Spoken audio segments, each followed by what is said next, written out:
Hello, मी मनीषा आणि माझ्या एका नवीन व्हिडिओमध्ये माझ्या सर्व मैत्रिणींचं खूप स्वागत आहे. तर फ्रेंड्स, आय होप की तुम्ही सर्वजणी मजेतच असाल. तर आज मला डेव्हिल बॅकबोन ह्या झाडाची कटिंग मिळाली. तर हा माझ्या बाल्कनीमध्ये ना मी ॲड केला असते. तर मराठीत याला विलायती शेर असं म्हणतात आणि हे प्लांट आहे ना इनडोअर आणि आउटडोअर दोन्ही पण आहे. तर हे बुशी दिसण्यासाठी याला अशा पद्धतीने कटिंग करायचं आणि असे तिरपे काप करून मग हे लावायचं, म्हणजे छान बुशी होतं आणि खूप छान दिसतं. नक्कीच आपल्या हॉलची ना शोभा वाढवतं आणि डोळ्याला बघितल्यानंतर आहे ना आपल्या त्याच्याकडे एकदम असं मन प्रसन्न होऊन जातं. तर आज मला पापड पण बनवायचे होते. तर म्हटलं चला ही पण रेसिपी तुमच्यासोबत शेअर करू. तर तुम्ही म्हणाल की एवढ्या लवकर पापड का? पण माझे पापड यावर्षी लवकर संपले आणि मुलांना टिफिनला पापड मिरची खूप आवडते आणि विकतचे पापड आहे ना मी जास्त घेत नाही किंवा मला ते आवडत नाही किंवा ते पुरवणीचे नसतात असं म्हटलं तरी चालेल. तर 1 किलोच्या प्रमाणामध्ये मी हे पापड बनवले हिरवी मिरची आणि लसूण टाकून. तर चला मी तुमच्यासोबत आता ही रेसिपी पण शेअर करते. तर एकदम झटपट आणि एकदम सोपी ही पापडाची रेसिपी आहे. तुम्ही नक्की एकदा ट्राय करून बघू शकता. तर यासाठी मी इथे 1 किलो या प्रमाणामध्ये पीठ घेतलं आहे. अर्धा किलो उडीद डाळ आणि अर्धा किलो मुगाची डाळ घेतली आहे. तर माझ्या चॅनलवरती ना मी अगोदर पण एक व्हिडिओ शेअर केलेला आहे आणि त्यामध्ये डाळ कशी साफ करायची हे सर्व दाखवलेलं आहे आणि माझ्या बऱ्याच मैत्रिणींना माहिती पण असेल डाळ कशी साफ करायची वगैरे. तर पसरत भांड्यामध्ये ना कपडा लावून त्यावर डाळ अशी घासून घ्यायची, म्हणजे वरचं जे काळपट पीठ किंवा पावडर आहे ते निघून जाते आणि गिरणीतून आहे ना शक्य तितकं चिकन दळून आणायचं. तर इथे मी 1 किलो पापडासाठी 30 ग्रॅम पापडखार घेतला आहे आणि 30 ग्रॅम मीठ घेतलेलं आहे. 30 ग्रॅम म्हणजे जो पोह्यांचा चमचा असतो ना आपला, तर ते प्रमाण घ्यायचं. 3 चमचे भरून, तर बरोबर 10 ग्रॅमचा 1 चमचा भरतो तो. आणि वजनी म्हणाल तर 30 ग्रॅम मोजून पण घेऊ शकता. तर या प्रमाणामध्ये मी पापडखार आणि मीठ घेतलं आहे. तर मीठ आहे ना काही काही खारट असतात आणि काही थोडेसे कमी खारट असतात. तर त्यावर डिपेंड आहे, तुम्ही थोडंसं मिठाचं प्रमाण कमी जास्त करू शकता किंवा काहींना आहे ना खारट पापड आवडतात तर काहींना चालत नाही, किंवा जुन्या बायका म्हणायच्या की पापडात थोडं जास्त मीठ असलं की पापड जास्त दिवस टिकतात. तर असो, तर मी या प्रमाणामध्ये पीठ घेतले आणि खूप सुंदर झाले. तर अगोदरच मीठ थोडंसं कमी टाकायचं शक्यतो, नाहीतर मग पापड जसजसे जुने होतात ना तर तसतसे ते आणखी खारट लागतात. तर थोडंसं पीठ लावण्यासाठी मी बाजूला काढलं आणि आता यामध्ये पापडखार आणि 30 ग्रॅम पापडखार आणि मी हिंग आहे ना जवळजवळ 15 ग्रॅम घेतला आहे, म्हणजे एक जो पोह्यांचा चमचा आहे ना तो भरून आणि अर्धा. तर तुम्ही हिंगाचं पण प्रमाण तुमच्या आवडीनुसार कमी जास्त करू शकता. आणि या पद्धतीने मी अगोदर कढईमध्ये सर्व भाजून घेतलं. तर हलकंसं भाजून घ्यायचं आहे, म्हणजे त्याने काय होतं पापड खार आहे ना हा छान फुलतो आणि त्यानंतर जेव्हा आपण पापड तेलामध्ये तळतो ना तर पापड पण छान फुलतो. आणि म्हणतात जर भाजून घेतलं ना मीठ म्हणा सर्व जिन्नस, तर पापड आहे ना जास्तीत जास्त दिवस टिकायला मदत होते. तर मिरे पण मी असे थोडेसे हलकेसे कुटून घेतले आणि पुन्हा थोडेसे चाळणीने चाळून असे जाडसर मिरे कुटून आणि ते यामध्ये सर्व काही ॲड करून या पद्धतीने असं डब्यामध्ये भरून ठेवलं.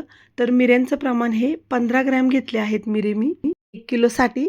तर तुम्ही ते पण प्रमाण कमी जास्त करू शकता.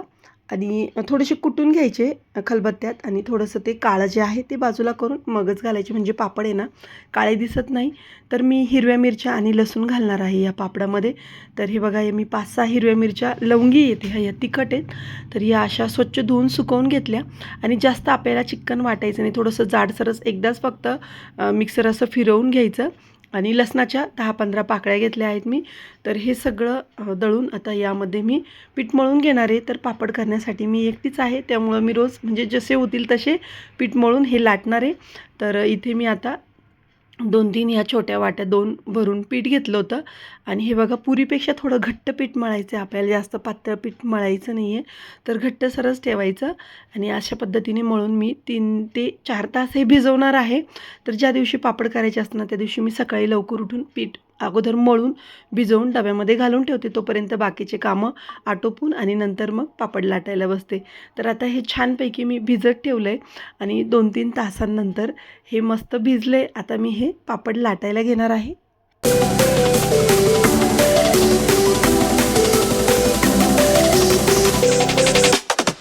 तर पापडाचं पीठ कुटताना आहे ना शक्यतो वरवंटा पाटा असेल तर छानच आहे.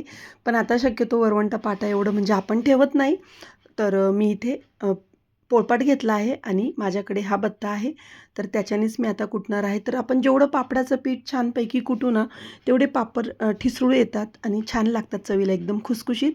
तर जास्त तेल लावायचं नाही, जास्त तेलाचा वापर करायचा नाही. जर घट्टसर पीठ मळलं ना, तर आपल्याला जास्त तेल पण लागत नाही. कारण तेल जर जास्त वापरलं ना, तर पापड हे काळपट येतात आणि पांढरे शुभ्र किंवा पिवळसर दिसत नाही. तर मी एकदम थोडंसं तेल लावलं आहे आणि बघा या पद्धतीने अशी पोळीसारखं करून चहूबाजूनी व्यवस्थित म्हणजे मार बसतो आणि मस्त पीठ कुटल्या जातं. तर जवळजवळ 5 ते 10 मिनिट मी हे पीठ छानपैकी कुटून घेतले. कारण पापड करताना आहे ना, पीठ कुटायचीच मेहनत असते. जेवढं तुम्ही पीठ कुटाल तेवढे पापड खुसखुशीत येतात. तर मस्तपैकी मी छान असं पीठ अगोदर कुटून घेतलं. त्यानंतर असं या पद्धतीने लांबट असं मी पीठ मळून घेतलं आणि असं करून आपण दोऱ्याच्या साहाय्याने पण याच्या लाट्या करू शकतो किंवा चाकूच्या साहाय्याने पण. पण दोऱ्याने एकसारख्या छान येतात, पण मी चाकूच्या साहाय्याने केल्या. तर बघा या पद्धतीने एकसारख्या. जर तुम्हाला मोठे पापड आवडत असतील ना, तर मोठी लाटी करायची थोडी. तर मला मोठेच पापड करायचे होते, कारण कसे भरभर होतात ते आणि तळल्यानंतर दिसतात पण छान मसाला पापड वगैरे करायला. तर एकसारख्या अशा मोठ्या लाट्या मी करून घेतल्या. लाट्या करून त्या हाताला थोडंसं तेल लावून आहे ना, एका प्लास्टिकच्या पिशवीत डबाबंद ठेवायच्या. परंतु शक्यतो जास्त पॅक पण ठेवू नका. थोडीशी हवा लागली ना अगोदर लाट्यांना, की भरभर पापड लाटल्या जातात आणि जर आपण एकदम सारखं असं पॅक जर करून ठेवलं ना, तर लाट्या एकमेकाला चिटकतात पण आणि पोळपाटाला पण सारख्या चिटकतात आणि मग आपण खूप पीठ लावतो. तर त्यामुळं थोड्याशा उघड्या पण ठेवायच्या असं आणि नंतर पुन्हा झाकण पण लावायचं, म्हणजे लाट्या वरतून कडक पण होत नाही आणि जास्त चिवट पण होत नाही. तर अशा पद्धतीने मी आता पापड लाटायला घेतले. तर लाटी घेतल्यानंतर आहे ना, पिठामध्ये अगोदरच एकदम दाबून असं पीठ लावून घ्यायचं दोन्ही साईडनी. एकदम छान व्यवस्थित एकदाच पीठ लावायचं. जर आपण दाबून व्यवस्थित पीठ लावलं ना, तर पुन्हा पुन्हा आपल्याला पापडाला पीठ लावायची गरज पडत नाही.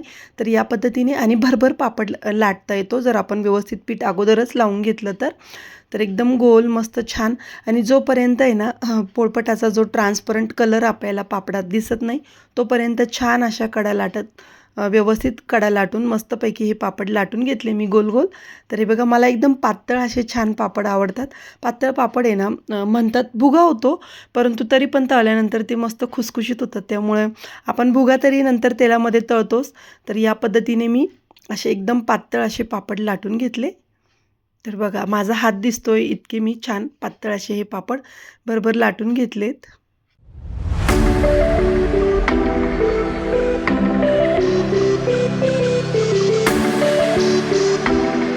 अशा प्रकारे एक सुती कपडा स्वच्छ असा अंथरून त्यावरती आपल्याला हे पापड सुकत टाकायचे आणि साधारणपणे अर्धा पाऊण तासानंतर आहे ना, पापड असे उलटवत राहायचे.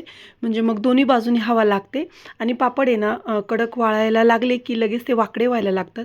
तर मग एकमेकांवरती ना असे रचून त्यावरती काहीतरी जड वस्तू ठेवायची. म्हणजे मग पापड वाकडे पण होत नाही आणि वाळवल्यानंतर पण असे गोलच राहतात.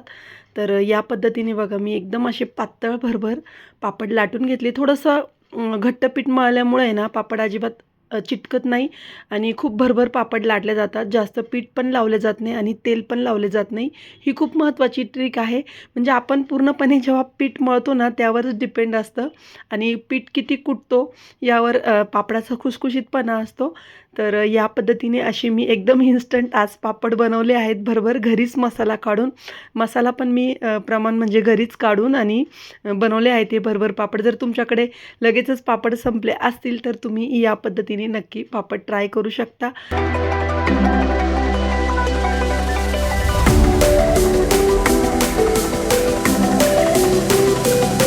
अशा प्रकारे सर्व पापड मी सुकवून घेतले आणि दुसऱ्या दिवशी पण आहे ना असे अर्धा ते पाऊण तास मी कडक उन्हामध्ये त्यांना ऊन दिलं आलट-पलट करून आणि नंतर ते भरून ठेवायचे. म्हणजे जेवढं आपण छान ऊन देऊ ना, तेवढे पापडाला बादड वगैरे लागत नाही, जाळं लागत नाही, पापड टिकतात आणि या पद्धतीने मी असं ऊन देऊन नंतर ते डब्यामध्ये भरून ठेवले.